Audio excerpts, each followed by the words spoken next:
It is your time. It is your moment. Don't take it. After a disastrous 2013, Air Force came back roaring with everything looking back to normal. The defense was better, the offense was more effective, and the team looked the part again. But here's the deal with the 2015 Falcons. Can they take another step forward and take over the Mountain Division? There's always a ton of turnover for the Falcons, but it shouldn't be too bad on offense with top running back Jacoby Owens leading a veteran backfield. Quarterback Nate Romine, he knows what he's doing, and he has a nice receiving weapon. Jalen Robinette turned into a real live target last year, and now he and the top 4 receivers are back. Defensively, enough key parts are back to make it a decent transition season, but 4 starters on the front 7 and 3 starters are gone in the secondary.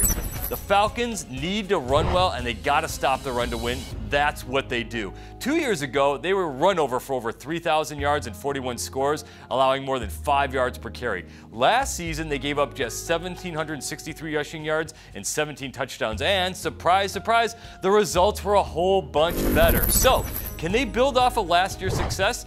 Yeah, to a point. Going to Michigan State, Boise State, and Colorado State is going to be rough, and there's going to be at least one other loss along the way, probably at Navy, maybe at home against Fresno State or Utah State, but they're still going to crank out 8 wins. It might not be a Mountain West Championship season, but it's still going to be excellent.